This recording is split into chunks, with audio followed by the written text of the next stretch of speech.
সনাতন ধর্ম বা হিন্দু ধর্মের লোক বলে ভয় পাবেন না, সাহসের সহিত চলবেন, বুক ফুলিয়ে চলবেন।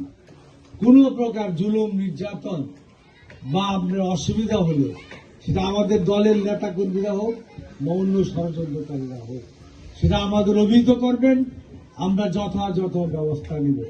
এটা কথার কথা না। আমাদের যুগ যুগান্তর আপনার এখানে বসবাস করেছেন, এটা আপনার জন্মস্থান। আপনি এটা ভয়ে ভীতু হয়ে দুর্বল হয়ে থাকতে হবে না।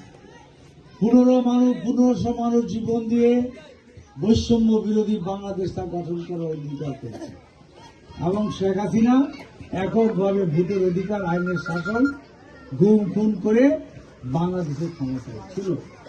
আমরা সকলে মিলে ঐক্যবদ্ধভাবে কেন শেখ হাসিনাকে আমরা বিদায় করলাম? আমরা ভোটের অধিকার ফিরে পেতে চাই, আইনের শাসন চাই এবং সর্বোপরি আমরা একটা বৈষম্যহীন বাংলাদেশ চাই। তো বৈষম্যের প্রথমই হলো আমাদের সংখ্যালঘু বলি যাদের, আমরা তাদেরকে নিশ্চিতভাবে বসবাসের ব্যবস্থা চেষ্টা করি। যারা ক্ষুদ্র স্বল্প আয়ের ব্যবসায়ী, এই হকার ভাইরা সৎভাবে জীবনযাপন করার জন্য তারা অল্প পুঁজি নিয়ে কষ্ট করে রোদে বৃষ্টিতে ভিজে তার ব্যবসা পরিচালনা করে, সেখান থেকে চাঁদা নেওয়া হয়। আমরা এই চাঁদা ইতিমধ্যে বন্ধ করেছি।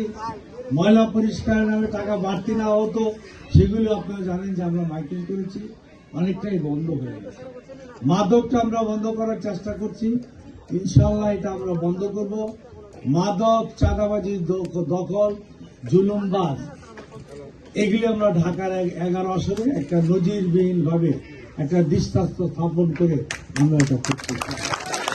আমাদের অবলম্বী যারা হিন্দু, বৌদ্ধ, খ্রিস্টানরা আছেন, আমাদের সাথে দয়া করে যোগাযোগ রাখবেন। আপনাদের সমস্যা আমরা পর্যায়ক্রমে সমাধান করব, কিন্তু আপনাদের এখানে চলাচল, যাতায়াতের, ধর্মে কর্মের পূর্ণ নিশ্চয়তা এবং গ্যারান্টি দেব। এখন থেকে আমরা নির্বিঘ্নে নিশ্চিত করা হবে, কেউ কোনো প্রকার সমস্যা করতে পারবে না। এই জমিটা অনেক জায়গা, এখানে আপনাদের নেতৃত্বের সাথে আমরা বসে সুন্দর করে যেভাবে আপনারা ভালো হয়, কেউ যাতে ওদের ভবিষ্যতে এগুলি দখল করতে না পারে, সেজন্য স্থায়ী ব্যবস্থা ঠিকই নেওয়া যায়। নির্বিঘ্নে নির্ভয়ে বসবাস করতে পারে, যেখানে আইনের শাসন আছে।